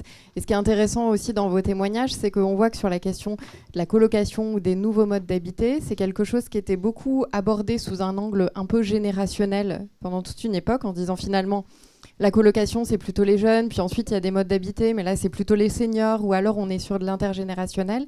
Et là en fait on voit que c'est quelque chose qui va bien au-delà de ça, puisqu'en fait il y a aussi des publics qui ne sont pas dans ces, entre guillemets, dans ces cases ou dans ces cibles-là, et qui peuvent tout à fait être intéressés par ce mode d'habiter, mais qui font le choix de ce mode d'habiter et qui font ce choix-là pas uniquement pour le logement, mais aussi pour tout ce qui va avec et pour tout ce qui accompagne le développement des services. Et aujourd'hui, dans le parc social, c'est beaucoup de réflexions que portent les bailleurs sur la question des services associés au logement, qui s'incarne beaucoup dans le développement de nouvelles formes d'habitat, comme par exemple l'habitat inclusif, qui se développe de plus en plus, y compris dans le parc social, à destination de personnes qui peuvent être en situation de perte d'autonomie, et du coup de pouvoir avoir un logement, mais aussi associer des espaces communs et des services. Derrière ça, il y a encore des questions qui sont soulevées sur le mode de financement, et notamment le mode de financement de ces espaces communs, à l'investissement et puis dans le fonctionnement, parce qu'aujourd'hui tout n'est pas encore résolu. Enfin, quand on parle de la colocation, on est sur des espaces qui sont privatifs, donc évidemment c'est au travers du fonctionnement et du loyer, mais du coup dans le développement des espaces communs, la question peut encore se poser. Donc on sait aussi que pour déployer ces modes d'habiter, il y a des freins qui sont certainement à lever, y compris juridiques ou administratifs, et le rôle aussi de l'USH, c'est de pouvoir travailler et remonter un peu ces retours d'expérience pour travailler avec les pouvoirs publics pour essayer de voir comment est-ce qu'on peut lever ces freins et ces difficultés. Voilà. Merci. On va s'acheminer vers la fin de la table ronde, mais peut-être pour conclure, il y a l'idée qu'avait soulevée Jérôme de dire qu'il y avait vraiment un enjeu que ces modes d'habiter soient attractifs. Donc, comment les rendre attractifs ? Il y a une dimension très clairement prix, terre à terre. Là, on voit les différents prix qui sont exposés. J'imagine que c'est plus compliqué que ça en fonction des logements, de la situation, mais ça donne une première approche. On pourra aller plus dans le détail s'il y a des questions qui sont posées par le public. Mais il y a aussi une dimension communication, marketing, comment on présente ces nouvelles offres. Là, je trouvais intéressant de voir un peu comment vous les présentiez les uns et les autres. Peut-être pour commencer, Marion, sur la Marcel Family et comment vous travaillez cette communication ? Alors en fait, c'est pas une simple communication. En fait, c'est le fondement de la création de notre société, puisque du coup, j'ai monté la société avec une personne qui est mon cousin, et en fait, qui est Marcel ? C'est ça la question surtout. C'est en fait, Marcel, c'était mon oncle et son grand-père. C'était quelqu'un qui était un traiteur de métier, et qui, quand on était chez lui, on était toujours chez soi, et qu'on arrive à 10, 20, 30, 40, on était toujours bien reçus avec toujours des grandes tablées. Et en fait, je pense que ça fait plus partie de notre ADN aussi, et c'est la volonté d'être attractif, mais c'est surtout pas que de la com. C'est vraiment ce qui nous a liés et ce qui a animé notre projet. En tout cas, c'est d'être chez Marcel comme chez soi, quoi. Camille, quand on regarde l'offre de Cocoon, on perçoit une nouvelle manière d'être senior. On le voit dans le choix iconographique. Quelle est derrière l'ambition en voulant montrer ce type d'image qui fait un pas de côté par rapport à ce qu'on a l'habitude de voir ? casser les idées reçues un petit peu, c'est-à-dire que évidemment tous nos résidents ne sont pas comme ça, donc on va sinon on serait plus proche de l'asile que voilà. Non, c'est de dire aux gens évidemment qui ont envie de donner, de venir et donc d'être soi-même et de lâcher, mais aussi de dire il y a des gens qui n'ont pas envie d'être dans le tumulte, mais qui ont envie d'être à côté du tumulte. Et donc voilà, c'est un peu casser les codes. C'est pas d'aller dans une résidence pour seniors, c'est pas forcément ennuyant, c'est pas forcément chiant, au contraire, c'est un moyen de se libérer et de faire la fête, de partager, de s'engueuler aussi. On en parlait tout à l'heure, il n'y a pas que des bons moments, hein. Il y a beaucoup de cancans, beaucoup de trucs comme ça, mais c'est la vie, hein. Je veux dire, moi j'adore critiquer par exemple, et donc voilà, partie de ça. Vraiment, c'est casser un peu l'image, je veux dire, voilà. Alors, revenons sur un fonctionnement un peu plus traditionnel, classique, d'une famille qui se parle et qui va bien. Ce qui est intéressant dans la communication chez Logéocène, c'est la ligne métier. On le voit, c'est au même titre que la location, l'achat neuf, l'achat ancien. Il y a la colocation qui a toute sa place. Et derrière, c'est si on prend le back-office, il y a vraiment une direction marketing qui vient appuyer le développement de cette offre. Oui. Oui, absolument. Simplement, il y a deux parties là-dedans. Il y a la partie sur la communication et la marque. Et après avoir beaucoup réfléchi et tergiversé, on a choisi de banaliser le produit colocation en réalité. D'en faire un produit comme un autre. Et finalement, on le voit là, on peut faire de l'achat, on peut faire de la location, on peut faire de la colocation. On ne lui a pas donné de marque.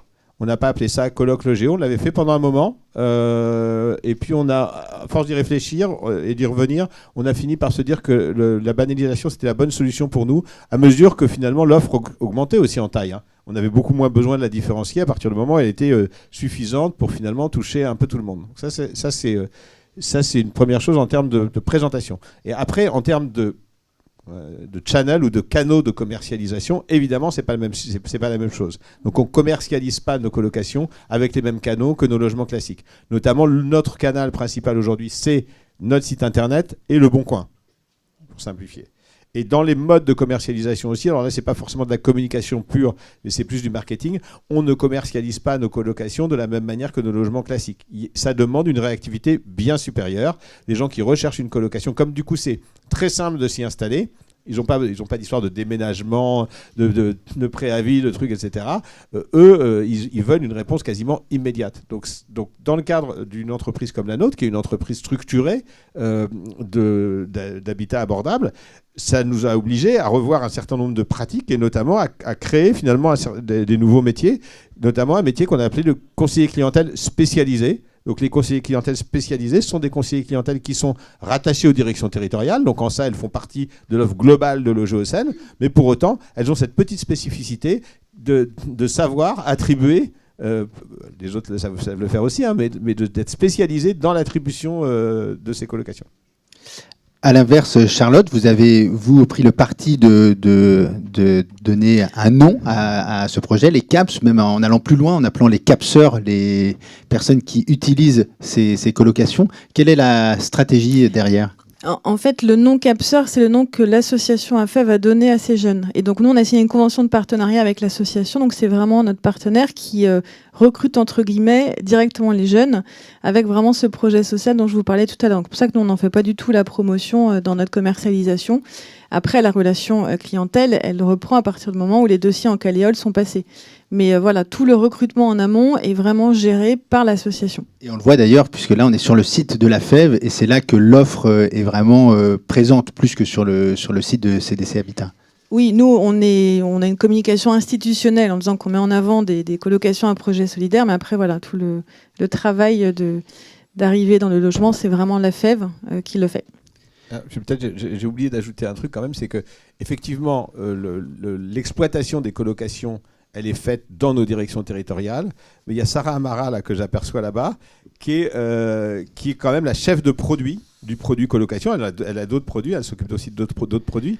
Mais c'est un peu Madame Colocation au sein de Logéocène, et c'est elle qui porte cette offre-là. Donc on a quand même un peu quelqu'un qui est spécialisé là-dedans. D'ailleurs, Sarah sera disponible si vous avez des questions. Je sais qu'il y a pas mal de gens qui viennent de bailleurs sociaux, notamment des Canets, si je ne dis pas de bêtises, qui sont là en force. Sarah, si tu peux lever la main, qu'on t'identifie. Voilà.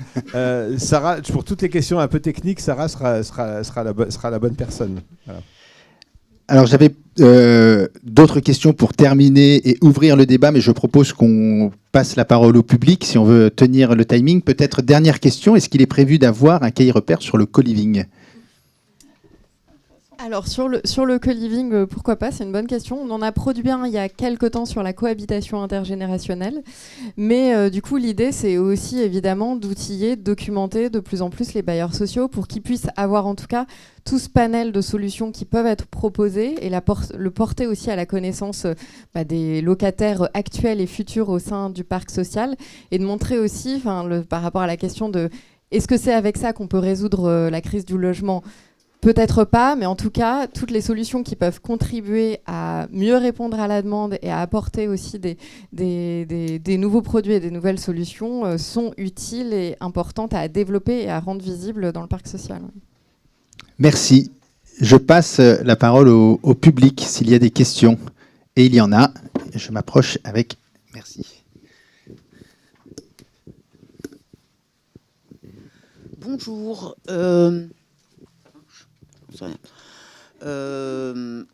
Moi, ce qui m'intéresserait plutôt, c'est de l'habitat participatif. Pas forcément un produit clé en main, mais un produit à créer sur une base de charte entre gens qui se connaissent, ou du moins on peut recruter, disons, pour arriver à faire un groupe cohérent sur une base de charte.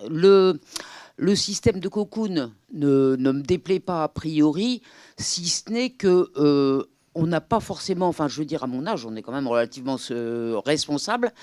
Le truc d'avoir quelqu'un pour l'animation, etc., je trouve ça superflu, dans la mesure où ça peut être un conseil justement des habitants, pas nécessairement quelqu'un d'extérieur qui va nous organiser nos trucs, quoi. Enfin, voilà, j'ai 75 ans, je suis encore assez active, je pense le rester encore de nombreuses années, et plutôt dans de l'habitat participatif que dans ce genre de structure trop préconçue de l'extérieur, quoi. Je voudrais un truc un petit peu plus autogéré.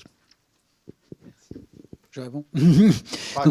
donc en effet, nous, on ne fait pas de l'habitat participatif dans le sens où nos futurs résidents ne construisent pas, ne modélisent pas l'habitat, l'immobilier. Comme je vous dis, nous, c'est d'abord un projet de vie. Par contre, ils sont participatifs dans le fait de gérer la communauté.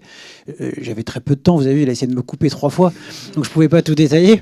Mais en effet, il y a un comité vigie, par exemple. Il y a beaucoup de comités qui sont faits par les résidents et qui pilotent. Et alors, l'idée, vous ne faites pas vos 75 ans déjà, mais l'idée, c'est pas du tout d'avoir quelqu'un qui surveille et qui organise et qui vous dit quoi faire. Au contraire, c'est un assistant en fait. Il est là juste pour on a des applications, mettre les gens ensemble qui ont les mêmes passions, gérer la logistique, ranger quand il peut y avoir un peu d'incivilité. En fait, c'est vraiment d'essayer de gommer au maximum les effets négatifs, parce que c'est pas que positif. Hein. C'est plus les années 70 où on se met en communauté puis tout se passe bien. Hein. Il y a des chiants, il y a des gens qui sont pas bien élevés et leurs parents sont morts pour nous. Hein. Souvent, quand c'est les seniors, on peut pas engueuler leurs parents. Et donc voilà, c'est vraiment pas un flic de communauté. C'est plutôt d'essayer de fluidifier, d'aller voir. Je parlais tout à l'heure avec Margot, comité vigie, à quoi il sert. Marion, pardon. Parce que je connais de Margot Lecor, c'est pour ça. Mais... Et donc, pardon Margot, Marion, ouais, on va y arriver. M. Le comité vigie, c'est des résidents qui se mettent ensemble et qui vont détecter que, malheureusement pour les hommes, c'est les hommes qui meurent avant les femmes encore. Ils vont nous rattraper, mais c'est encore nous qui mourrons d'abord. Elle va détecter que Madame Untel a perdu son compagnon, qu'elle s'isole justement. Et ben, ce comité vigie, on a tout un tas d'outils en place qui va permettre de la faire gagner à la loterie du repas. On va essayer de l'amener, et après on a tout un tas de résultats, d'outils pour essayer de la ramener dans la communauté et d'amener ça. Et donc c'est justement, c'est responsabiliser énormément la communauté.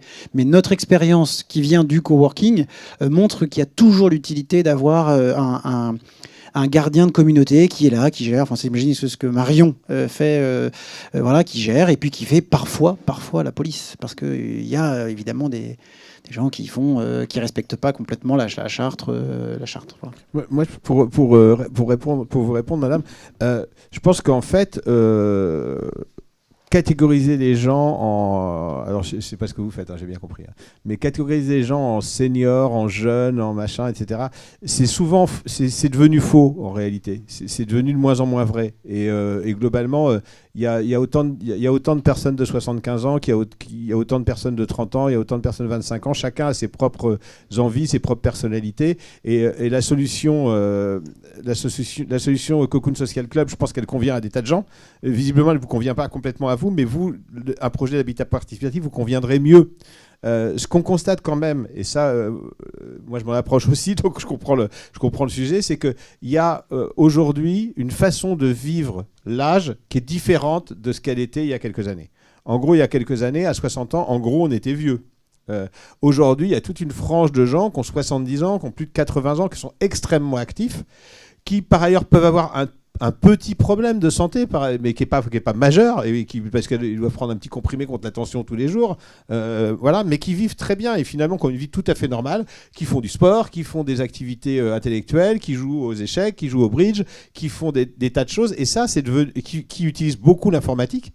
Et ça, c'est quelque chose qu'on n'a pas forcément vu venir. Et globalement, je pense qu'on a souvent tendance, nous, à caricaturer les seniors ou à les ranger dans des cases un peu particulières. Alors qu'en fait, pour moi, j'ai l'impression qu'aujourd'hui, les seniors, dans beaucoup de cas... Alors, évidemment, il y a des problématiques sociales pour beaucoup de seniors qui est différente. Mais dans beaucoup de cas, quand même, les seniors vivent des vies qui sont très comparables à celles d'un jeune retraité de 60 ans. Quoi. Entre la vie à 75 ans et la vie à 60 ans, elle n'est pas forcément si différente que ça, finalement. Je suis d'accord. Et je mets une toute petite nuance quand même, et en lien avec ce que vous disiez sur le côté nomade, il y a un isolement qu'il ne faut pas nier des seniors, qui est lié aussi au fait que les familles, avant, les familles étaient beaucoup plus proches. Maintenant, nos enfants, nos petits-enfants travaillent à l'autre bout, sont nomades et ne bougent pas, ils ne sont pas prêts. Et donc, il y a quand même une envie, on en parlait avec Marion tout à l'heure, il y a quand même, ça ne correspond pas à tout le monde, hein, évidemment, mais il y a quand même une envie parfois d'entre-soi. C'est-à-dire que la mixité intergénérationnelle, il y en a plein qui n'en veulent pas. Enfin, nous, c'est notre retour. Il y a plein de gens qui la souhaitent. Il y a plein de gens, voilà, il faut qu'il y ait une offre pour tout le monde. Je ne voulais pas du tout minimiser les problèmes sociaux que peuvent rencontrer certains seniors. Nous, on y est confrontés tous les jours. Hein, donc, c'est pas du tout ça, c'était pas du tout le bon propos. Je crois que... Peut-être pour préciser, alors pour répondre à Maxime, on a fait un cahier repère sur l'habitat participatif, donc on pourra vous communiquer, qui se développe aussi dans le parc social, soit en accession, soit en locatif. Et du coup, on voit qu'il y a un vrai enjeu aussi d'accompagner justement le groupe constitué de personnes pour l'habitat participatif, mais du coup, là, les bailleurs sociaux peuvent intervenir aussi pour justement faire le travail aussi de maîtrise d'ouvrage et l'accompagnement. La complexité qu'il y a dans le parc social qui n'est pas tout à fait résolu, mais on y travaille, c'est sur la question, quand c'est du locatif, du système d'attribution. Comment on fait pour qu'un collectif d'habitants qui a travaillé pendant 3 ans ou 2 ans sur un projet d'habitat puisse ensuite, au moment de l'attribution du logement, bien en effet répondre aux conditions d'accès du logement au parc social. Mais on voit que c'est des projets qui se développent de plus en plus et qui en effet sont très divers sur les publics qui font le choix d'aller vers de l'habitat participatif. Et donc, il n'y a pas de catégorie qui se dégage, mais en tout cas, il y a de plus en plus d'initiatives qui sont recensées. Et du coup, nous, on fait aussi ce travail-là d'essayer de les valoriser, de les mettre en avant pour montrer que ça existe et que c'est possible aussi dans le parc social. Oui, merci. Merci pour cette table ronde, c'était passionnant. J'ai découvert le co-living, la colocation et ses différences, c'est très bien. J'avais juste une question par rapport à ce qui a été évoqué par la représentante de l'USH. C'est la place des personnes handicapées dans la demande sociale et qui est particulièrement, me semble-t-il, les personnes en situation de handicap ne sont pas nécessairement à mobilité réduite. Souvent, elles le sont, mais il n'y a pas que ça. Quelle est leur place dans le co-living, qui me paraît quand même un axe de travail tout à fait intéressant pour elles? Pardon, moi j'ai été confrontée au sujet, donc je peux me permettre de vous répondre, parce que malheureusement, aux Maisons de Marcel, cette première maison, il y a des escaliers, mais en fait il y a quelqu'un qui m'a demandé, qui avait en fait, qui a une maladie de dégénérescence musculaire, et qui m'a dit, en fait, pour moi, c'est l'idéal parce qu'en fait, je suis un poids pour ma famille et je voudrais sortir de mon univers familial parce que je suis un poids pour ma femme, en fait, on s'en sort pas.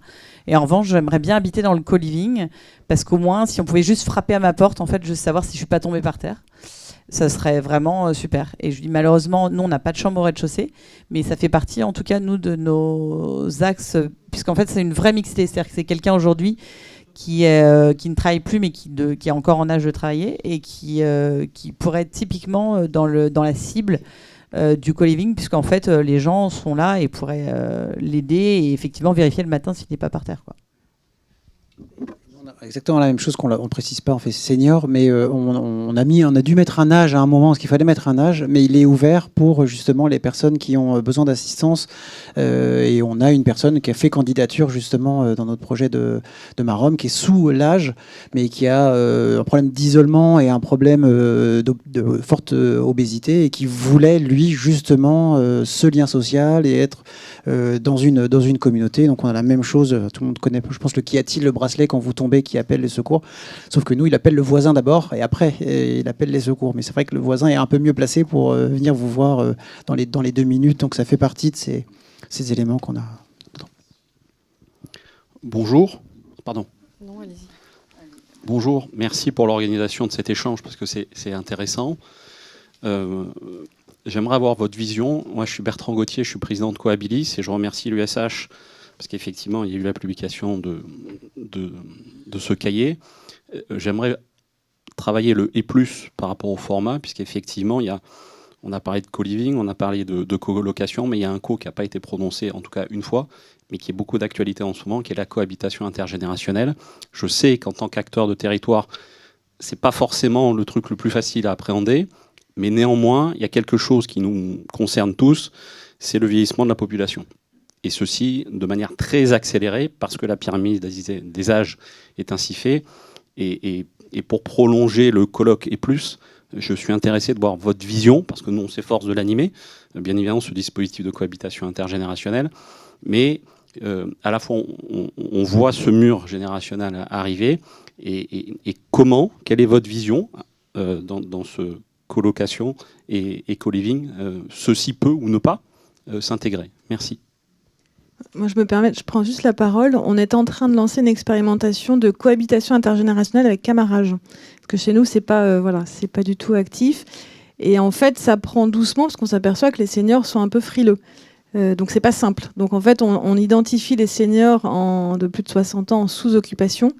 Et en fait, voilà, donc c'est pas évident du tout d'accepter de faire venir un jeune. Donc Camarage, du coup, travaille évidemment sur la relation entre le jeune et le senior.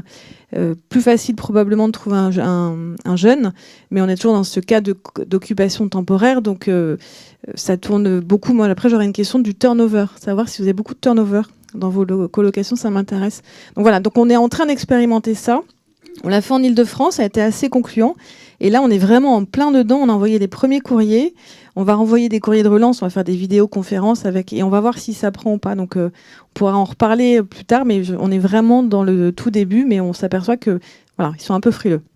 Et peut-être pour compléter aussi, on a travaillé avec Cohabilis sur un cahier repère sur la cohabitation intergénérationnelle solidaire.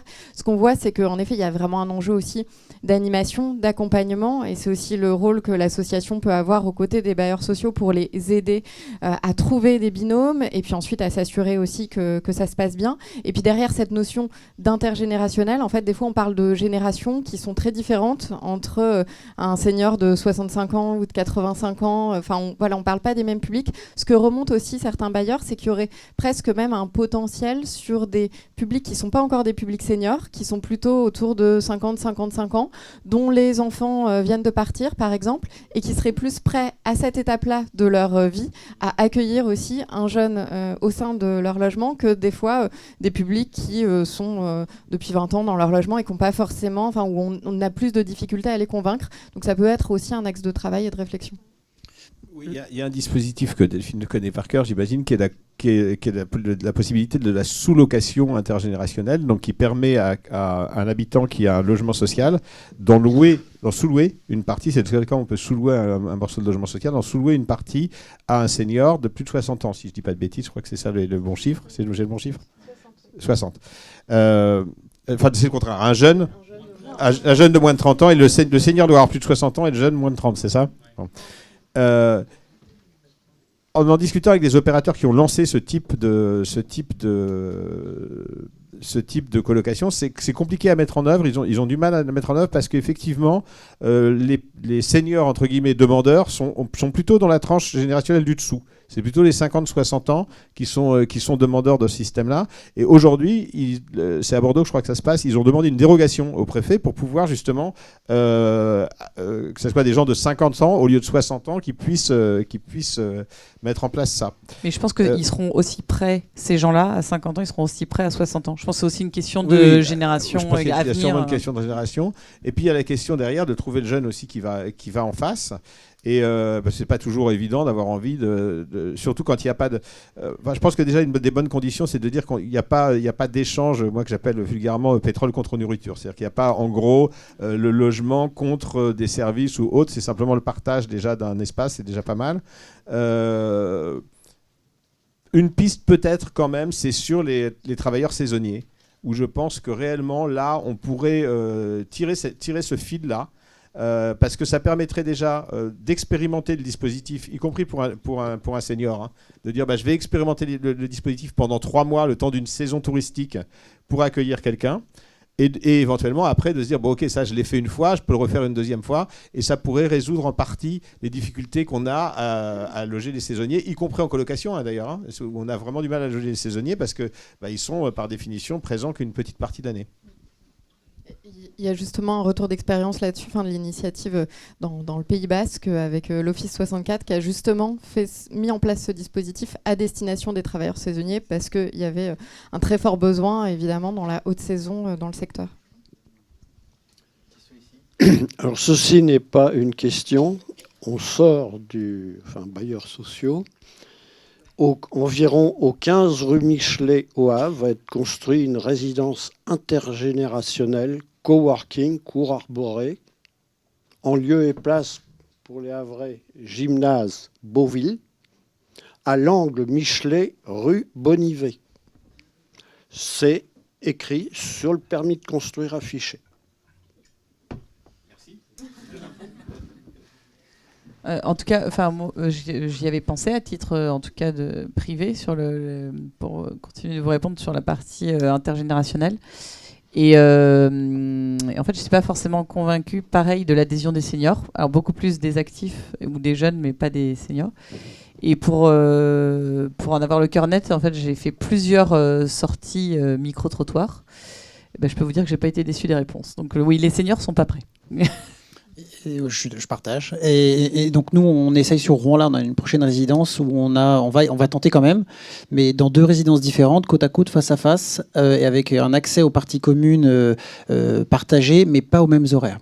C'est-à-dire qu'évidemment, les étudiants et les jeunes actifs n'auront plus accès au grand lobby à partir d'une certaine heure, parce qu'on a tous été jeunes et on connaît un peu les dérives que ça pourrait provoquer. Voilà, donc on va essayer, mais il faut y aller modestement parce que c'est bien sur le papier. En vrai, il y a quand même si les seniors, je suis d'accord avec vous, les seniors sont jeunes dans leur tête, il y a quand même 2 façons de vivre qui sont quand même différentes. Hein, et les horaires, les attentes, c'est normal. Et voilà. On s'achemine vers les dernières questions avant une ici. Alors donc nous on est Inolia, donc on va se lancer dans la coloc et justement j'avais une question par rapport à ça. Nous on a ciblé un immeuble où justement il n'y avait pas trop de personnes âgées parce que c'est ce qui nous fait peur, c'est de créer la coloc dans un habitat assez fléché avec beaucoup de personnes âgées calmes. Donc nous c'est plus cette question-là de recevoir et vous en parler sur les publics jeunes qui arrivent dans un habitat où il y a plus de personnes âgées et savoir si vous aviez des retours, notamment le Géocène, par rapport à ça. Est-ce que vous ciblez aussi par rapport à l'occupation sociale du bâtiment ? En fait, les premières colocations qu'on a créées, on les a créées en plein cœur d'un QPV, dans un immeuble qui était un des immeubles les plus difficiles qu'on avait. Et on avait vraiment... on se disait, si ça marche là, ça marchera à d'autres endroits, en gros, quoi. Donc c'était un bon moyen de tester. Et en réalité, ce qui s'est passé, c'est ce qu'on a vu, c'est exactement un peu le contraire, finalement, de ce qu'on craignait. C'est-à-dire que l'arrivée de 6 jeunes, parce qu'il y avait 2 appartements, l'arrivée de 6 jeunes dans cet immeuble-là a au contraire fait du bien globalement à l'immeuble en question. Alors c'est pas toujours vrai, évidemment, il peut y avoir des problèmes, des problématiques de voisinage, de nuisances, etc. Mais quand même, en tout cas, quand on parle du parc social, on a quand même plutôt moins de problèmes avec des colocations qu'avec du logement classique. Je vois Yamina qui est en première ligne là-dessus, qui a dit oui, il y a des oui de la tête, mais oui. En gros, oui, il y a des problèmes dans les colocations, oui, ça génère des problèmes de voisinage, mais plutôt moins que finalement nos locataires habituels. Moi, j'ai une petite question par rapport au 1% de 25 000 logements. Ça représente combien exactement sur Le Havre? Et combien d'appartements et combien d'offres réellement disponibles à date? Alors, aujourd'hui, sur Le Havre, on doit avoir un peu plus... En tout, donc aujourd'hui... L'objectif à 1%, ça représente, comme disait Mathias en introduction, environ 700 places de colocation. Aujourd'hui, on est à 500, donc on est proche de l'objectif. Donc on aura atteint l'objectif dans 2 ans, puisqu'on en fait à peu près 100 par an. Aujourd'hui, on est à 500. Sur Le Havre, je dirais qu'on est à 200 à peu près. 200 places de colocation. Une dernière question. Bonjour, merci pour cette intervention. Je suis Radia Breki, je suis notaire et je m'interroge sur... j'ai 2 petites questions. Les délais d'attente pour un candidat à la colocation, surtout dans le parc social. Et je m'interrogeais sur la nature des logements qui sont mis à disposition. Est-ce que c'est davantage du neuf ou vous travaillez plutôt sur de l'ancien ? Alors j'ai compris que pour les maisons de Marcel, c'était sur du très ancien, mais je voulais vos retours là-dessus. Pour l'instant, c'est de l'ancien, pas mal dans du diffus. En fait, c'est des opportunités de logement qui se sont libérées, parce que voilà, le logement social, c'est un bail sans fin, donc il faut trouver le logement. On essaie de trouver des logements qui soient dans une même résidence. En général, ils demandent un minimum de 15 capseurs dans un même logement. Voilà. Et votre première question, pardon ? Alors, l'avantage, c'est qu'en passant par les CAPS, comme il y a un vrai projet social, tout le monde n'adhère pas. Donc après, voilà, il faut le numéro, évidemment, d'enregistrement. Et après, je ne peux pas vous dire, ça peut être relativement rapide dès lors que tous les dossiers, tous les papiers ont été regroupés. Après, il y a des commissions d'attribution assez régulières chez nous, tous les 15 jours. Donc ça peut aller vite, mais nous, on suit une programmation universitaire. Parce qu'en fait, la rentrée universitaire est plutôt en septembre. Donc on commence à libérer les logements à partir de mars, on les équipe, et pour qu'ils soient disponibles à partir de juillet-août pour une rentrée universitaire en septembre. Donc en fait, je pense que quelqu'un qui veut postuler chez les CAPS peut trouver dans l'année ou dans les mois qui viennent un logement. C'est un peu différent du logement classique. Et dans notre cas, c'est un peu différent aussi parce que nos logements ne sont pas réservés à des étudiants, c'est pas des capseurs, donc on n'a pas que des étudiants, loin de là. Il y a plein d'endroits où on a d'ailleurs moins d'étudiants que de jeunes actifs. Et aujourd'hui, sur la question du délai d'attente, on est dans la même situation que dans nos logements classiques. C'est-à-dire que si on a des logements en hyper centre-ville, pas chers et en excellent état, on a plus de demandes que d'offres. Inversement, quand on est sur des quartiers un peu plus compliqués, que les logements sont un peu moins bien situés, on peut avoir nous plus de mal à les louer. Donc c'est le contraire, ça peut prendre un certain temps pour les louer. Si on est collé à la fac, c'est évident qu'on va les louer très vite. Si on est dans les quartiers, pour ceux qui connaissent Le Havre, de Cocrioville ou de la Mar-Rouge, on a des colocations, on arrive à les louer, mais c'est plus compliqué, ça prend un peu plus de temps. Juste une précision, nous c'est des jeunes de moins de 30 ans, donc c'est sûr que c'est une majorité d'étudiants, mais on a quelques jeunes actifs aussi.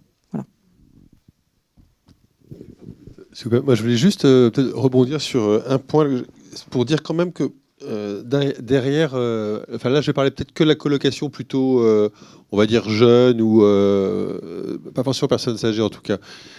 Juste insister sur le fait que c'est quand même potentiellement un gisement considérable. Parce que vous l'avez vu, c'est assez peu développé aujourd'hui. Si vous avez suivi l'actualité des 7-8 dernières années, vous avez dû entendre parler quand même qu'il y a eu des volontés de faire des plans pour construire 50 000 logements étudiants, 20 000 logements jeunes actifs, puis après 35 000 logements étudiants. le point commun de tous ces plans, c'est qu'ils ne sont jamais réalisés. Ils sont toujours réalisés à 40%, 50%. On a quand même, alors, bien sûr, on a quand même dans le parc existant un gisement considérable. Le Géo a pris ce chiffre de 1%, mais c'est un chiffre pour marquer pour se donner un objectif. Mais imaginez, il y a 5 millions de logements sociaux en France. On prendrait ne serait-ce que 0,5%, c'est-à-dire 0,5% de 5 millions, ça fait 25 000 logements. Voilà. On arriverait à transformer 25 000 logements en colocation, on créerait 75 000 places, c'est-à-dire qu'on créerait les objectifs que le gouvernement voulait se donner sur 5 ans. Donc on a un gisement. Alors c'est beaucoup plus compliqué que ça, c'est quand on est à Paris intramuros, où il y a une concurrence très dure sur le logement, bien sûr, que détourner un appartement de 4 pièces pour en faire de la colocation, c'est un vrai choix déchirant, parce qu'il y a plein de... Bon, mais il y a quand même des endroits, notamment dans les marchés qui sont moyennement tendus comme le nôtre, où c'est possible. Et donc, si on a la volonté de le faire, on peut quand même assez rapidement créer, sans couler 1 mm3 de béton, une offre qui est vraiment adaptée à des besoins auxquels on ne sait pas répondre aujourd'hui. Donc, c'est un vrai gisement. Et comme le disait Jérôme, c'est réversible en plus. Donc, la prise de risque, parce qu'on se trompe parfois, ça arrive qu'on fasse un logement au mauvais endroit, et bien, dans ce cas-là, on retire les meubles et on le reloue. C'est pas très grave. Donc, voilà, ça c'est le premier point. Et le deuxième point, c'est aussi sur l'impact, quand même. Juste témoigner d'une chose, c'est que nous, on a 25 000 logements. 25 000 logements, ça veut dire qu'on attribue chaque année environ 2300 logements à des nouveaux locataires, parce qu'il y a une rotation. Voilà. Donc, notre parc locatif, c'est à peu près 2300 attributions par an. Quand on a 700 places de colocation, je ne sais pas quel est le taux de rotation, c'est 1 an à peu près. Bon, supposons que, le jour où on aura 700 places, supposons qu'en moyenne, les gens restent 1 an. Bon, voilà. On aura 700 personnes qu'on va loger chaque année. Donc, avec 1% du parc, on va loger 700 personnes par an. C'est-à-dire, alors qu'avec 99% du parc, on en loge 2300. Bon, bien sûr, mais c'est juste pour, quand même, en termes d'impact, alors aussi en termes de travail pour nous, faut le dire, les conseillers commerciaux qui sont derrière, c'est beaucoup de travail. Mais il y a un vrai impact derrière ça. Je voulais juste insister là-dessus. Il y a un vrai impact et c'est un vrai gisement. Je pense que ça sera le mot de la fin. En tout cas, on peut poursuivre les échanges, mais à côté, en mangeant un morceau. Et surtout, puisque le temps file, se donner rendez-vous à 14h pour ceux que ça intéresse, juste devant l'entrée du 139, pour aller visiter la coloc. Merci à tous. Merci à vous d'avoir été présents.